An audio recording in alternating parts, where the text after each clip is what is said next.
नाज़रीन, मामलात पहले से भी ज्यादा गड़बड़ जब नजर आ रहे हैं। ऐसा लग रहा है नाज़रीन कि कुछ बहुत बड़ा यहां पर होने जा रहा है। जो इनिशियल इंडिकेटर्स हैं इससे पहले थे, हालात उससे भी ज्यादा नाज़रीन गंभीर जब नजर आ रहे हैं। नाज़रीन, तमाम जो वर्ल्ड मेजर पावर्स हैं वो मिडिल ईस्ट के अंदर आ रही हैं और एक बड़ी प्रॉक्सी जंग जो है वो इन बड़ी पावर्स के दरमियान छिड़ने जा रही है। यानी बरह रास्त तो ईरान लड़ रहा होगा इसराइल से, और लेकिन उसके पीछे जो है तमाम बड़ी पावर्स यहां पर होंगी। यहां पर चाइना भी आ रहा है, यहां पर रशिया भी आ गया है, यहां पर नॉर्थ कोरिया भी आ गया है, और वहां से तमाम वेस्टर्न पावर्स भी आ गई हैं।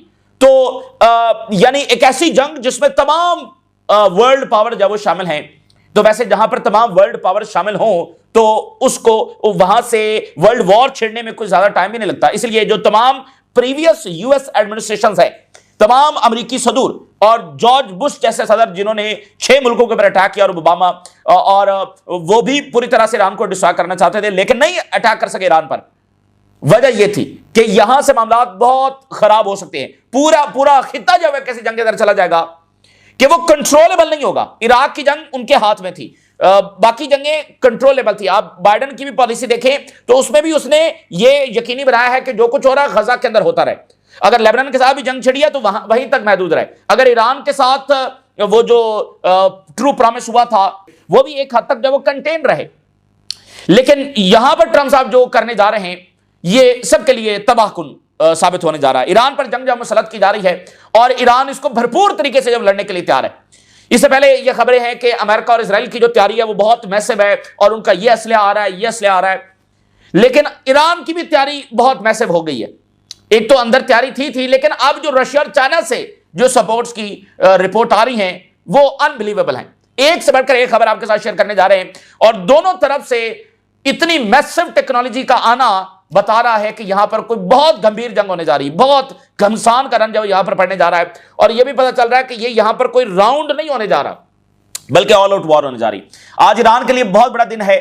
बहुत बड़ी खबर आपके साथ शेयर कर रहे हैं कि रशिया ने Su-35 ईरान को डिलीवर कर दिए हैं। जी हां, अब तक की सबसे बड़ी खबर, रशिया ने ईरान को Su-35 डिलीवर कर दिए हैं। ये जेट्स है वो ईरान की एयर बेसिस के ऊपर लैंड कर चुके हैं। दहाइयों की ईरान की स्ट्रगल है रशिया या किसी और मुल्क के साथ वहां से जो उनके एडवांस जेट्स हैं, उनका एडवांस एयर डिफेंस है वो ईरान को हासिल हो, और अब आखिरकार ये ईरान को हासिल हो गया है। अब इतने शॉर्ट टाइम में वो कैसे परफॉर्म करेंगे ये एक चैलेंज होगा। और दूसरा ये है कि अब कमी जिस चीज की रह गई है वो न्यूक्लियर है। क्रॉस कॉन्टिनेंटल बैलिस्टिक मिसाइल भी आ गए, जदीद तरीन एयर डिफेंस भी आ गया। जो रिपोर्ट्स आ रही हैं कि B-2 बॉम्बर्स, फाइटर जेट्स, इनका बंदोबस्त करने के लिए कैसे रशिया और चाइना का एयर डिफेंस इंटीग्रेट किया जा रहा है वो भी आपके साथ शेयर करेंगे। क्रॉस कॉन्टिनेंटल भी आ गए, जदीद एयर डिफेंस भी आ गया, अब जेट्स भी आ गए। तो पीछे जो चीज रह गई है वो है न्यूक्लियर, और ईरान को जाहिर है उसकी तरफ जब जाना है। और खबरें ये भी है कि रशियन जो मिसाइल एक्सपर्ट्स हैं वो पहुंचे हैं ईरान, और यहां पर डिस्कशन जारी है, कॉपरेशन हो रहा है। इस हवाले से तबादला ख्याल हो रहा है और इंफॉर्मेशन शेयर की जा रही है रशिया की जानिब से ईरान को कि कैसे जो अमेरिका के वाइटल एसेट्स हैं उनको कैसे हिट किया जा सकता है। मिसाल के तौर पर एयरक्राफ्ट कैरियर, मिसाल के तौर पर उनके बैटल शिप्स जो हैं। और हमने ये बात पहले भी की है कि वहां यूक्रेन की जंग में वेस्ट की स्ट्रेटजी यह है कि मैक्सिमम रशियन जो इंफ्रास्ट्रक्चर है, उनके मिलिट्री एसेट्स हैं, उनको डैमेज किया जाए एक प्रॉक्सी वॉर के जरिए। तो यहां रशिया और चाइना एक गोल्डन अपॉर्चुनिटी देखेंगे कि यहां उनके पास मौका है कि वो अमेरिकन जो एसेट्स हैं उनको डैमेज कर सके। बावजूद इसके कि रशिया और चाइना नहीं चाहता कि जंग हो, लेकिन अगर ये मुसल्लत होने जा रही है तो फिर वो इसको इस अंदाज में लड़ेंगे, वो इसमें पीछे रह ही नहीं सकते हैं। चाइना को पता है एक दिन यही एयरक्राफ्ट कैरियर जो है उन्होंने पैसिफिक के अंदर आकर लड़ना है। तो चाइना के लिए इससे ज्यादा गोल्डन अपॉर्चुनिटी क्या होगी कि उसको अपने रीजन के बजाय इस रीजन में लड़ने का मौका मिल रहा है। कल को यही उधर तो आना ही है, तो अगर इनको यहां डैमेज कर दिया जाता है तो चाइना को भी एक स्ट्रेटेजिक एडवांटेज हासिल हो जाएगा। और नॉर्थ कोरिया इसमें शामिल है। मैं आपको बता दूं ये खबरें आने वाले टाइम में आएंगी। नॉर्थ कोरिया पूरी तरह से जंग के अंदर जब शामिल है और उनकी भी पूरी सपोर्ट जब इस वक्त ईरान को आ रही है। तो मिसाइल एक्सपर्ट्स आ गए हैं, वो डिस्कशन हो रही है कि कैसे टारगेट्स को हिट करना है, कैसे प्रेसिडेंट स्ट्राइक्स करनी है एंड सो ऑन, बहुत सारी चीजें। फाइटर जेट्स जो है वो रशिया की जानिब से आखिरकार डिलीवर कर दिए गए हैं। अब बताइए ईरान का जो न्यूक्लियर प्रोग्राम है इसके पुतिन भी खिलाफ था, और एक मतलब कई दहाइयों तक मिडिल ईस्ट को ना तो वहां वेस्ट से कुछ मिला और ना ही रशिया चाइना ने उनको दिया, क्योंकि जो सोवियत यूनियन है वो तो इसराइल के क्याम का सबसे बड़ा सपोर्टर था। तो अब देखे ना कि कैसे इक्वेशन जो है वो बहरहाल चेंज हो गई है। तो ये जो जंग ट्रंप साहब छेड़ने जा रहे हैं, ये बहुत बुरे तरीके से बैकफायर हो सकती है। इसका नतीजा ये भी निकल सकता है जो ट्रंप सोच रहे हैं, और इसका नतीजा ये भी निकल सकता है कि ये इतने बुरे अंदाज के अंदर बैकफायर हो कि अमेरिका यहां से एक बहुत बड़ी शिकस्त के साथ निकले, उसकी बेसेस तबाह हो जाएं, उसके बहुत सारे जो मिलिट्री एसेट्स हैं वो तबाह हो जाएं, उसके एयरक्राफ्ट कैरियर डैमेज हो जाएं, उसके बैटलशिप्स जो है वो डैमेज हो जाएं। इसका नतीजा ये भी निकल सकता है। इसका नतीजा ये भी निकल सकता है कि जो ट्रंप साहब जब सोच कर आ रहे हैं, तो ईरान के बिग सिटीज के अंदर रडार्स, लॉन्चर्स, ड्रोन एक्टिविटी इस वक्त जब देखी जा रही है। तेहरान में, इस्फहान में, शिराज के अंदर बड़ी मैसिव जो मूवमेंट है वो देखी जा रही है। इस वक्त नाज़रीन हम उन फ्री फॉल सिचुएशन के अंदर दाखिल हो गए हैं, उन फाइनल ऑर्स के अंदर दाखिल हो गए हैं। यानी 3-4 दिन पहले तक हम आपको ये बता रहे थे कि ये चीज आ रही है, एयरक्राफ्ट कैरियर आ रहा है, फलां सप्लाई रह गई है, तो ये है कि भाई अभी हमला नहीं होगा। लेकिन अब जिन घंटों में इस वक्त हम दाखिल हो गए हैं, आज बरोज जुमा, ये फ्री फॉल सिचुएशन है। अब के बाद हम किसी भी वक्त कुछ भी एक्सपेक्ट कर सकते हैं। अब हमला होने की पोजीशन में अमेरिका ऑलमोस्ट जब वो आ गया है। एक सरप्राइज अटैक जब वो किसी भी वक्त हो सकता है। जो अमेरिकी बड़ा एडवांस बैटलशिप्स हैं वो मेडिटेरेनियन सी में इस वक्त जब वो पहुंच चुके हैं। और एक और बड़ी खबर है, उर्दुगान की कॉल हुई है ईरान के सदर को, और उर्दुगान ने कहा है कि हम पूरी तरह से ईरान के साथ खड़े हैं, और इसमें सीरिया के हवाले से रडार और ये वो सारी चीजें भी डिस्कस हुई हैं, और इंटेलिजेंस शेयरिंग और सपोर्ट। अच्छा, जो इजरायली एयरफोर्स चीफ है उसने एक अनयूजुअल स्टेटमेंट जारी की है। उसने कहा है कि इजरायली एयरफोर्स जो वो किसी भी सिनेरियो के लिए तैयार है। तो ये वो, और उधर ईरानी आर्मी क्या कह रही है, वो कह रहे हैं हम तैयार हैं सुप्रीम लीडर के किसी भी ऑर्डर को एग्जीक्यूट करने के लिए। तो इजरायली एयरफोर्स कह रही है कि किसी भी सिनेरियो के लिए हम तैयार है। तो ये बिल्कुल हम वेरी वेरी क्लोज आ पहुंचे हैं। मोर देन 100 जेट्स ये अमेरिका के इस वक्त कंफर्म है, और जो उनका दूसरा एयरक्राफ्ट कैरियर ऑलमोस्ट अब पहुंचने वाला है। तो हो सकता है ये खबर आ जाए कि वो मेडिटेरेनियन सी में दाखिल हो गया है, तो उस पर भी 50 इससे कम ज्यादा जेट्स हो सकते हैं। 100 ऑलरेडी हैं जो बेसिस पर खड़े हैं, और जो इनके एयरक्राफ्ट कैरियर पर हैं उनको मिलाकर 100 या 100 से ज्यादा जेट्स अमेरिका के ऑलरेडी हैं। जो एयरक्राफ्ट कैरियर आ रहा है उस पर 30, 40, 50 जो जेट्स हैं या उससे भी ज्यादा कम हो सकते हैं। और बाकी उन्होंने जो स्टैंड बाय पर अपनी फौजें खड़ी की, फौजें एसेट्स खड़े किए हुए हैं, वो स्पेन और बर्तानिया की बेसेस और दीगर यूरोपियन बेसेस, वहां से किसी भी वक्त टैंकर्स, जेट्स और बाकी एसेट्स जब वो आ सकते हैं। तो ये एक ऑल आउट अमेरिकन वॉर है, और ना ही ये इराक में थी, ना ही ये शाम में थी, ना ही ये लिबिया में थी, और ना ही कहीं और थी। ये सबसे बड़ी जंग है। अफगानिस्तान जंग में क्या वो मिडिल ईस्ट में एयर डिफेंस डिप्लॉय कर रहे थे? इराक जंग में क्या वो मिडिल ईस्ट में इस तरह की एयर डिफेंस डिप्लॉय कर रहे थे? नहीं, वो जंगें किसी और नौयत की थी। तो ये जंग जो है वो बिल्कुल डिफरेंट वॉर है जो अमेरिका इस वक्त लड़ने जा रहा है, और एक ऐसी जंग जो इनको बिल्कुल बैकफायर कर सकती है। उधर देखिए बड़ी ताकतें अब एस्केलेशन की तरफ जा रही हैं। जो ट्रंप साहब ने दुनिया को मैसेज दे दिया है प्रेसिडेंट मडूरो को उठाकर, और ग्रीनलैंड और ये और वो, इसके बाद जो रही सही कसर थी वो भी निकल गई है। अच्छा, उधर चाइना ने पहली बार ड्रोन भेजा ताइवान की एयर स्पेस में। कल उन्होंने पहली बार ड्रोन भेजा है। और अभी जो खबर आ रही है जरा देखिए, हम आलमी जंग के कितने करीब हो गए हैं। फ्रांस ने रशियन ऑयल टैंकर को पकड़ लिया मेडिटेरेनियन सी के अंदर। बहुत बड़ी एस्केलेशन हुई है। फ्रांस ने रशियन ऑयल टैंकर को पकड़ लिया। जाहिर है इसका जवाब जब रशिया बहुत बुरे तरीके से देगा। तो क्यों फ्रांस ने अब ऐसा क्यों किया? तो ये जो यूक्रेन की जंग है, जो ऑलरेडी रुकने का नाम नहीं ले रही थी, जिसके रुकने के चांसेस नहीं थे, अब उसमें ये वाली एस्केलेशन, यानी कि ये यूरोपियन ताकतें और रशिया के फॉरेन मिनिस्टर ने पहले ही कहा कि ये हमसे लड़ने की जब तैयारी कर रहे हैं। तो दुनिया जो है वो बड़ी खौफनाक जंगों के और करीब हो रही है। दुनिया के वाकयात इस तरह से नमूदार हो रहे हैं। तो ये सूरत हाल होगी। मैं हेडलाइंस आपके साथ शेयर करता हूं, लेकिन सिर्फ एक बात कि ये जो मैसिव टेक्नोलॉजी अब ईरान के पास पहुंच गई है, मिसाल के तौर पे जेट्स उनके पास आ गए हैं, जदीद तरीन एयर डिफेंस उनके पास आ गया है, क्रॉस कॉन्टिनेंटल बैलिस्टिक मिसाइल उन्होंने बना लिए हैं। इसके बाद, और ये जाहिर है कि जो उन्होंने प्रोवोकेशन की है तो ईरान मजबूर हुआ है। तो इसके बाद इजराइल और अमेरिका डील तो नहीं करेंगे ईरान से। वाई? जो अच्छा वो पहले भी नहीं करना चाहते थे, लेकिन मैं आपको जरा मिलिट्री लॉजिक में समझा रहा हूं कि अगर यहां पर मिसाल के तौर पे ये जंग टल जाती है, नहीं होती, ये छोटी मोटी शुरियां पटाखे चलते हैं और उसके बाद सीज फायर हो जाता है, यानी ईरान इसमें सर्वाइव कर जाता है, तो उसका क्या मतलब होगा? उसका मतलब यह होगा कि फिर ये करीब तर भी नहीं पहुंच सकेंगे ईरान को सब्जुगेट करने के। वाई? क्योंकि ईरान ने जेट्स हासिल कर लिए, ईरान के पास बैलिस्टिक मिसाइल्स आ गए क्रॉस कॉन्टिनेंटल, ईरान की कन्वेंशनल पावर नाकाबिले तस्खीर हो गई। और मीनवाइल ईरान फिर न्यूक्लियर भी बना लेगा। फिर ये क्या करेंगे? फिर तो ये करीब तर भी नहीं आ सकते ईरान को सबजुगेट करने के। तो इसलिए पहले भी उनका इरादा यही था, नेतन्याहू का, इजराइल का इरादा यही था। और नेतन्याहू बहुत लंबे अरसे से अगर किसी मुल्क के खिलाफ उसने सबसे ज्यादा लॉबिंग किया तो वो ईरान है। कब से वो लगा हुआ है कि ईरान खतरा, ईरान खतरा, इसको डिस्ट्रॉय करो, इसको डिस्ट्रॉय करो। तो पहले भी उसका इरादा डिस्ट्रॉय करने का ही था। ये फौज भी डिस्ट्रॉय करने ही के लिए आ रही है। लेकिन ये जो डिबेट थी ना कि भाई ये राउंड होगा या ऑल आउट होगा, तो ये ऑल आउट होगा, यानी वो ईरान को डिस्ट्रॉय ही करने के लिए आएंगे। और ईरान अगर किसी भी वजह से इसमें सर्वाइव कर गया तो फिर समझ लें कि ये जो रीजनल बदमाशी है इजराइल की, उसका भी फिर खात्मा हो गया। ये बात भी फिर लिख लें, क्योंकि देखिए ना कितना बड़ा बैलेंस ऑफ पावर बदल गया है। यानी पहली बार मिडिल ईस्ट में किसी मुल्क के पास 5th जनरेशन फाइटर जेट्स आ गए, किसी के पास भी नहीं है। पहली बार ऐसा हुआ है। कितनी इक्वेशन बदल गई। इसके बाद इजराइल मुझे बताइए क्या बदमाशी जो कर सकेगा। और यह बात बड़ी इंपॉर्टेंट है कि रशिया ने इस सिनेरियो में ये जेट्स भेज दिए हैं। कोई मुल्क किसी मुल्क के लिए इस सिनेरियो में अपनी प्राइम टेक्नोलॉजी नहीं भेजता। ये आप तारीखी मनाजर इस वक्त देख रहे हैं, क्योंकि उधर रिजीम गिरने जा रही है बिलफर्ज, तो आप प्राइम टेक्नोलॉजी दे रहे हैं तो वो तो दूसरी रिजीम के हथे लग जाएगी, वो तो अमेरिकन और इजरायली रिजीम के हथे लग जाएगी, तो आपकी टेक्नोलॉजी तो उनके हाथ में चली गई। इस माहौल में कोई किसी को अपनी प्राइम टेक्नोलॉजी नहीं देता। रशिया ने ईरान को दी है। यह बहुत बड़ी कमिटमेंट का सबूत है। और यह इस बात का भी सबूत है कि रशिया और चाइना ईरान के ऊपर कॉन्फिडेंट हैं कि ईरान इसको सर्वाइव कर जाएगा। अगर वो कॉन्फिडेंट ना होते और उनको ये इंटेलिजेंस होती या उनका ये एस्टिमेट होता कि ईरान फॉल कर जाएगा, वो कभी भी ना देते, चाहे जो मर्जी लॉयल्टी हो, चाहे जो मर्जी कमिटमेंट हो।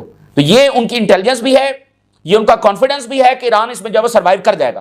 तो ये एक समझ लें कि हम कह सकते हैं कि हक व बातिल का सबसे बड़ा मार्का होने जा रहा है। और जो भी इसमें से जीतेगा, ईरान की जीत जो है वो सिर्फ इसमें सर्वाइवल है। ईरान में जितनी मर्जी ये डिस्ट्रक्शन कर लें, ईरान में जो मर्जी ये असैसिनेशंस कर लें, क्योंकि ईरान तो कमजोर पोजीशन में है ना भाई। अमेरिका तो अमेरिका है, ईरान तो कमजोर पोजीशन में। तो डिस्ट्रक्शन कितनी होगी ईरान में ये मैटर नहीं करता। ईरान में क्या ये तबाही मचाएंगे ये मैटर नहीं करता। ईरान सर्वाइव कर गया तो ये उसकी फतह होगी।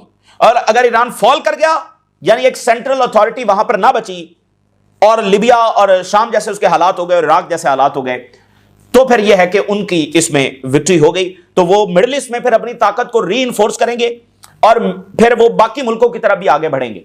वो चाइना के मजीद इत्तेहादियों के खिलाफ जब आगे बढ़ेंगे। और अगर ईरान इसमें से सर्वाइव कर गया तो ब्रिक्स का राइज होगा, एशिया का राइज होगा, और जो इसराइल की बदमाशी है उसका रीजन में उसको जब वो लगाम डाली जाएगी। तो जनाब अली जरा खबरें देखिए कि ईरान ने जदीद जो एयर डिफेंस उनको हासिल हुए हैं वो इंटीग्रेट कर लिए हैं। F-35 को, F-22 को और B-2 बॉम्बर्स को इंटरसेप्ट करने का इरादा कर सकेंगे, नहीं कर सकेंगे ये एक बाद में जंग में देखा जाएगा। लेकिन इसमें चाइना की टेक्नोलॉजी शामिल है। पहली बार चाइना की टेक्नोलॉजी F-35 को फेस करने जा रही है, B-2 बॉम्बर को फेस करने जा रही है, बाकी जेट्स को फेस करने जा रही है। क्या चाइना की टेक्नोलॉजी कमाल दिखा सकती है, ये हम देखेंगे। और डिटेक्शन हो रही है रेडार एक्टिविटी की, लॉन्च प्लेटफॉर्म्स की, बैलिस्टिक मिसाइल्स की, तेहरान में, इस्फहान में, शिराज के अंदर, ये इस वक्त की सारी डेवलपमेंट्स ताजा तरीन जो वहां से आ रही हैं। तो ईरान का यहां पर जो इमीडिएट स्ट्रेटजी है वो ये है कि रैपिड पैरालाइज करना है फर्स्ट ऑर्स के अंदर, यानी उनके रनवेज को तबाह करना है, उनके जो है वो जो कमांड सेंटर्स हैं और उनके जो असलहा डिपोज हैं उनको हिट करना है। यानी पहले घंटों के अंदर वो ऐसी स्ट्राइक करें। देखें, अगर उनके रनवेज डैमेज हो जाते हैं तो बहुत बहुत उनको नुकसान होगा और वो काफी ज्यादा डैमेज होगी, उनकी एयर पावर बहुत ज्यादा डैमेज होगी। तो ईरान की स्ट्रेटजी यह है कि वो रैपिड पैरालाइज कर सके, इस तरह से हिट करने का उसका इरादा, ये उसकी स्ट्रेटजी है। तो जनाब अली एक सिग्निफिकेंट अनप्रेसिडेंटेड न्यू डेवलपमेंट यह है कि इनिशियल अराइवल हो गया है the first batch of Russian Su-35 jets for the very first time in history. Middle east के अंदर इजराइल के मुकाबले में 5th जनरेशन फाइटर जेट्स है किसी मुल्क को डिलीवर कर दिए गए हैं। और ये हमदान एयरबेस जो ईरान की है उस पर लैंड कर चुके हैं। अभी ऑफिशियल कंफर्मेशन दोनों गवर्नमेंट्स की नहीं आई है, जाहिर है इस माहौल में आ भी नहीं सकती, तो लेकिन बाकी तमाम सोर्सेज से ये बात जो वो कंफर्म हो रही है। और Su-35 की जो इंटीग्रेशन है वो इस वक्त जारी है।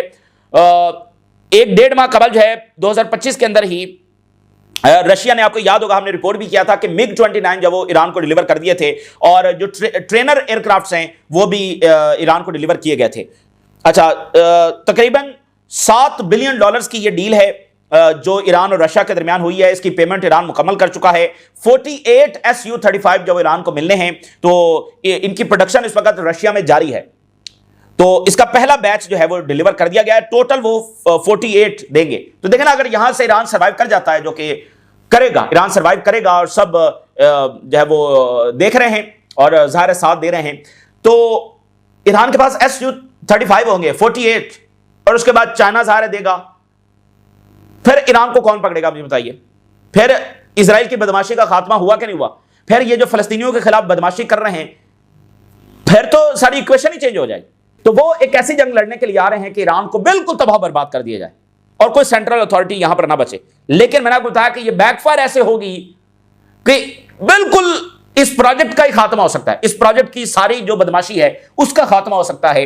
ये ऐसे भी बैकफायर हो सकती है। और ट्रंप साहब पतली गली से निकलने में भी टाइम नहीं लगाएंगे, अगर उनको लगा कि भाई ये मामला किसी दूसरी तरफ जा रहा है। तो रशिया के मिसाइल्स और वेपन जो एक्सपर्ट्स हैं, मिसाइल और वेपन एक्सपर्ट ईरान पहुंचे हैं, और टेक्निकल असिस्टेंस जो है वो रशिया की जानिब से दी जा रही है। और मल्टीपल जो underground Iranian missile production sites हैं, उनका इन रशियन ऑफिशियल्स की जानिब से दौरा किया गया, जिसमें खास तौर पर जो कैस्पियन सी के वहां पर पोर्ट है ईरान की, उसके करीब ये अंडरग्राउंड मिसाइल प्रोडक्शन साइट्स हैं, जहां पर आकर रशियन ऑफिशियल्स ने दौरा किया। और ये जो रशियन ऑफिशियल्स हैं, जरा इनके दो की डेजिग्नेशन देखिए, बहुत ये हाई लेवल दौरा हो रहा है। इसमें उनके जो मेन मिसाइल और आर्टिलरी के डायरेक्टोरेट हैं वो आए हैं, और जो उनका डिपार्टमेंट है एडवांस इंटर सर्विस रिसर्च, और जो फ्यूचर वेपन बनाता है उनके ऑफिशियल्स आए। फ्यूचर वेपन्स बनाने वाली, यानी जो दुनिया सबसे जो एडवांस तरीन होते हैं। एक है कि भाई ये वाला मिसाइल है, ये वो प्रोड्यूस किए जा रहे हैं, नहीं, जो फ्यूचर वेपन्स बनाते हैं वो उनके डिपार्टमेंट के ऑफिशियल जो इस वक्त ईरान में आए हैं। ये बहुत गैर मामूली जो है उस वक्त डेवलपमेंट है।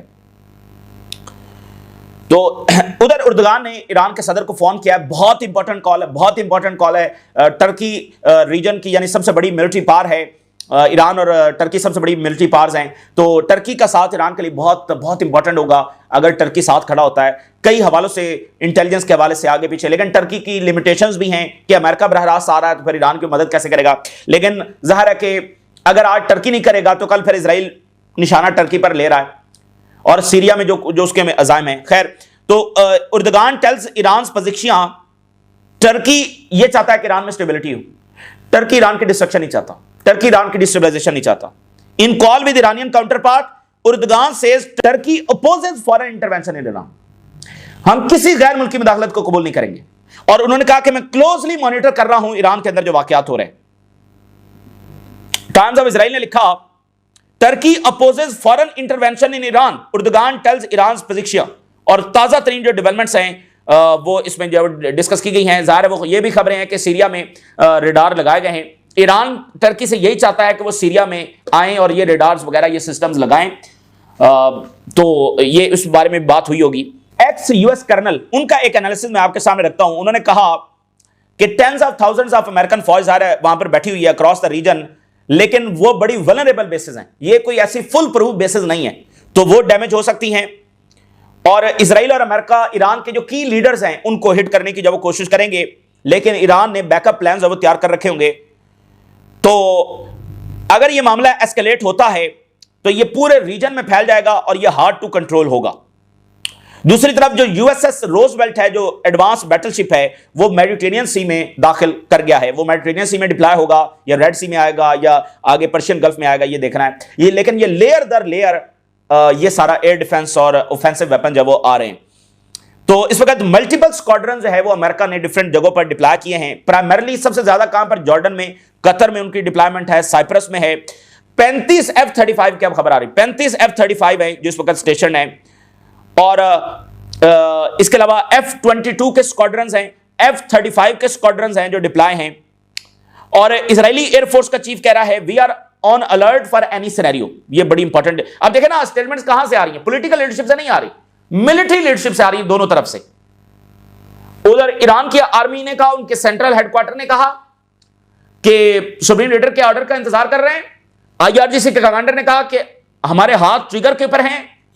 और इजरायली एयरफोर्स चीफ कह रहा है कि हम किसी भी सिनेरियो के लिए, तो कहां से स्टेटमेंट्स आ रही हैं? मिलिट्री लीडरशिप से स्टेटमेंट्स आ रही हैं।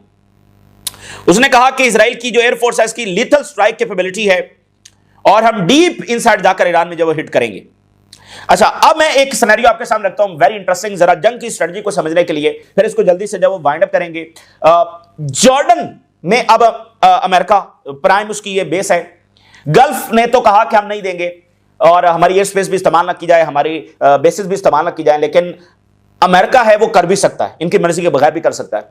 तो लेकिन उन्होंने कहा कि ना करें। गल्फ में ईरानी मिसाइल कितनी देर में पहुंच सकते हैं, जॉर्डन में कितनी देर में पहुंच सकते हैं, और अपनी जो प्राइमरी उनके एसेट्स हैं उनको जॉर्डन में डिप्लॉय करना, एक तो है ना पॉलिटिकल रीजन है कि वो कह रहे हैं कि भाई इधर ना करें, दूसरा एक स्ट्रेटेजिक रीजन है कि वो ईरानी मिसाइल से खौफ में हैं, उनका कोई चांस नहीं है कि अगर वो गल्फ में होंगे तो बच जाएंगे। अगर जॉर्डन में हैं तो फिर वो ये कैलकुलेट कर रहे हैं कि यहां पर वो ज्यादा महफूज हैं। एक पॉलिटिकल रीजन है कि वो दे नहीं रहे, लेकिन एक स्ट्रेटेजिक रीजन यह है कि ईरानी मिसाइल का खौफ है कि जॉर्डन में वो ये समझ रहे हैं कि यहां पर ईरान उतना लीथल साबित नहीं होगा। अगर हम गल्फ से लड़ेंगे, मतलब गल्फ में बेसिस इस्तेमाल करते हुए ईरान से लड़ेंगे, कोई चांसेस नहीं है कि वहां पर हम सर्वाइव कर सकें। तो जनाब अली, जो ईरान की सबसे लीथल वेपन्स हैं वो उनके शॉर्ट और मीडियम रेंज जो मिसाइल्स हैं। गल्फ जो है वो 150 से 500 किलोमीटर की रेंज के अंदर आती है।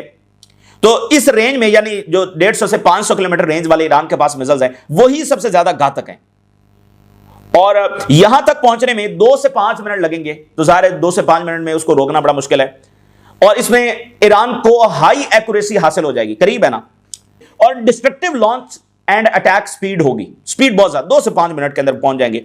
और ज्यादा, चूंकि इसमें प्रोडक्शन बहुत ज्यादा है, जाहिर है बैलिस्टिक मिसाइल तो आपके पास कम होते हैं ना, ये मिसाइल आपके पास ज्यादा होते हैं, तो वो बहुत ज्यादा मिसाइल जो वो फायर कर सकते हैं और इनको इंटरसेप्ट करना बहुत मुश्किल होगा। और ईरान जो है वो पैरालाइज करना चाहेगा इनके एयर रनवेज को, फ्यूल डिपोज को और कमांड सेंटर को। ये ईरान का निशाना होगा, इनके रनवेज, इनके फ्यूल डिपोज, इनके कमांड सेंटर्स।